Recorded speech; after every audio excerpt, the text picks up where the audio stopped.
Hello there guys and welcome back to the channel. Right, so today we're going to talk about Alliance Quest versus Alliance War. Now both of those are kind of like the dominant game modes that we have as alliances, as teams, and quite frequently teams focus on both, or neither, or one specifically. But often I get asked which one should I focus, which one's better for my account if I'm trying to progress. And so I did obviously some rewards calculations here.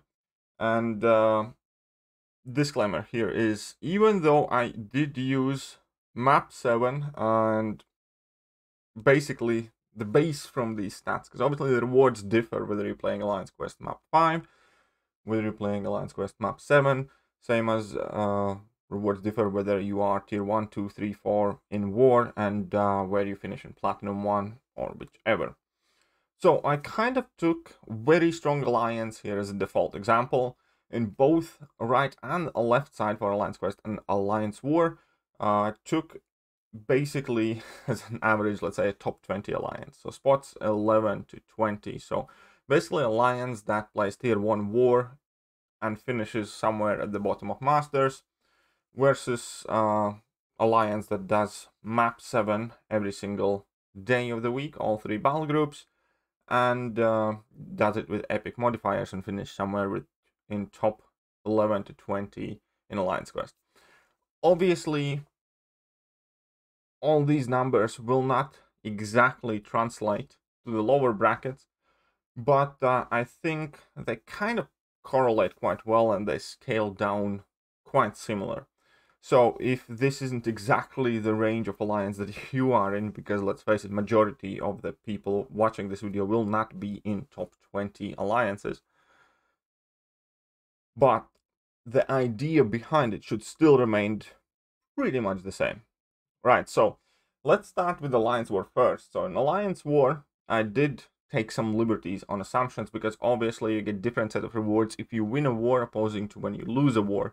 And I assume that you have 50% win ratio, because if you go 6-6 and you are in tier 1, you will stay in Masters.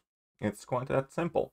I think for Loki made it in there 5-7 or 6-6. I don't remember, but yes. So I took 50-50 ratio here, and with that it works out that basically for the season, I didn't quite took the season. I took season plus 2 weeks of the off season, as in to have 6 calendar weeks of this rewards comparison time frame. So it's basically 6 weeks, because in 6 calendar weeks we pretty much have 5 AQ rotations, because obviously AQ is 8 days, not 7 days for a full cycle. So it kind of made sense here to go with Alliance War season and off season, because then the calendar length is different by like a day. So this is exactly the same time frame for both sides of the table, which is also quite important. Right, so basically for 6 calendar weeks, so entire season and 2 weeks of off season, with a 50% win chance finishing in Masters, your Alliance War total rewards would work up as 33,426 star shards, 51,435 star shards, 3,204 star shards, which is cool. That definitely makes sense, but hey, I'm not confirmed. If 4-star shards is what we get, then 4-star shards we get. And as including obviously rank rewards, you get 2 tier 5 basic catalysts and 30% of tier 5 class catalyst. Right. That is what you get if you manage to land your alliance in Masters, assuming you explore every single war and so on and so forth. Now let's take a look at Alliance Quest. So as I said before, I calculated here as in like 5 cycles of Alliance Quest. That is pretty much as close as we can get here. And total rewards that you get would be 2.94 tier 5 basics, which is basically 3 tier 5 basics, 5.57 tier 2, sorry, 7.57 tier 2 alphas, 90% tier 5 CC, and 30,000 glory. Right, so you basically, first and foremost, triple. If you come in top 20 in the world, whether that would be Alliance Quest or Alliance War, you can see that Alliance Quest has 3 times the amount of tier 5 class catalyst, which is already huge in itself. Keep in mind that there's also 30,000 glory. With that 30,000 glory, you can add another 25% tier 5 CC. Tier 5 CC, because you can buy it in Glory Store now. Or you can add significant amounts of tier 2 alpha. For instance, I'm buying all the tier 2 alpha, and in this case it would add another 15 tier 2 alpha. You can't have all of these items, but you can have pretty much any 2, I believe. Or if you buy tier 5 basic catalyst, you can have another like 2.5, I think. So another 2.5 tier 5 basics. You can't have all of them again, but you can have any splits, any portions of them. So there is just one question to ask, for instance. If you can see that effectively you're able to quadruple your tier 5 class catalyst acquisition in Alliance Quest compared to Alliance War, the only real question here right now is obviously how much do you value your 6 and 5-star shards. Ultimately, I think a space of 6 weeks, 33,000 6-star shards are nice, but I don't think they are quite as nice as like a fully formed 5 class catalyst. And to me personally, if you want to decide what kind of alliance you want to be in, the answer here is quite clear. I would definitely go hard on Alliance Quest, and then I would simply focus my shard acquisition on every other area of the game. Like this month, for instance, we could pick in between shards and catalysts. I would always go shards, whatever, because seemingly, by the looks of it, if I had to choose, it would be a lot easier and simpler to skip the Alliance War rewards than it would be to skip Alliance Quest rewards, because Alliance Quest rewards give you A, a lot of flexibility to focus on resources which you need, B, give you significantly higher top resource quantities. We can see that triple or quadruple the amount of tier 5 class catalyst in the same amount of time. Alliance War will not grant you any tier 2 alphas, which is again very significant.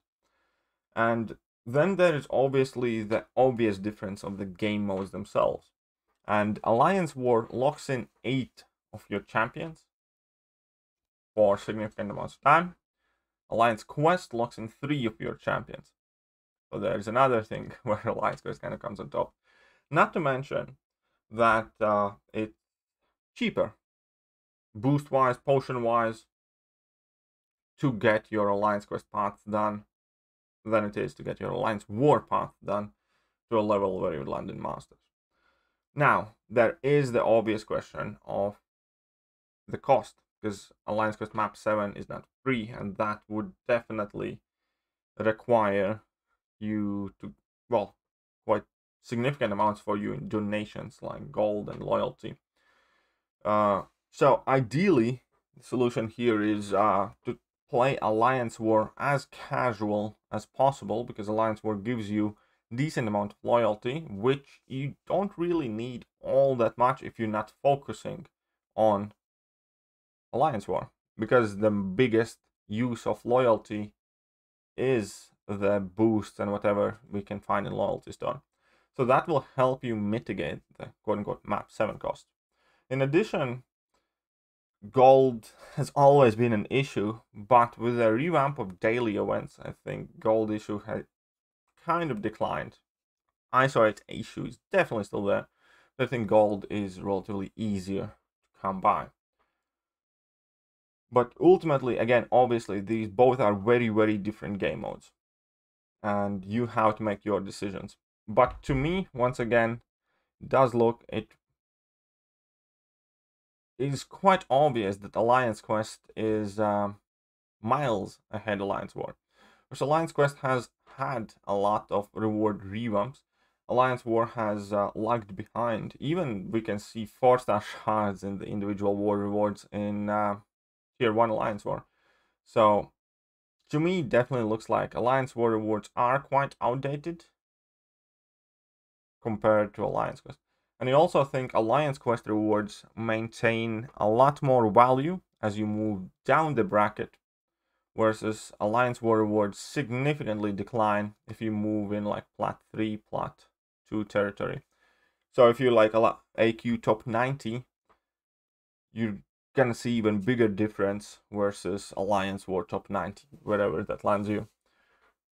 So I think my final consensus would be that for people who are trying to push through this game as quickly as possible and are unable to do both because your rosters aren't developed enough, or maybe you just can't afford to dedicate time, whichever case it might be, my pure recommendation is from the very start of this game till the very end of this game, focus solely on Alliance Quest, leave Alliance War in the background, and then eventually, if you feel that your account is in a good place, if you have managed to rank up champions that you want to rank up, if you feel that you have wide enough roster to put another 8 champions aside locked in these game modes, then maybe start paying attention to Alliance War.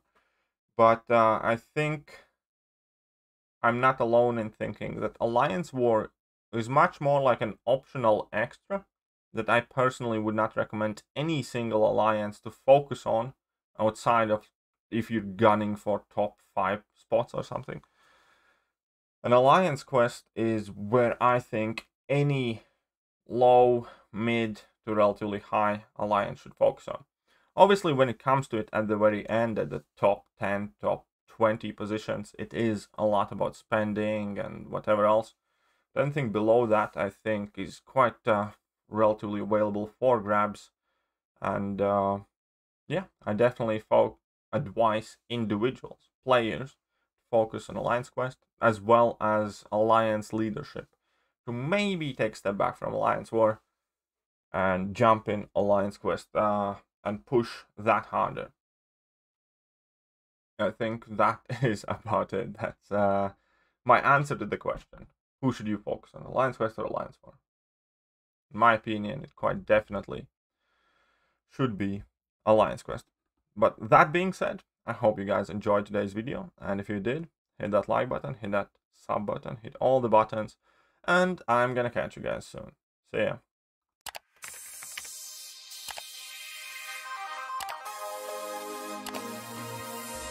Hello there guys, and welcome back to the channel. So we have all the information about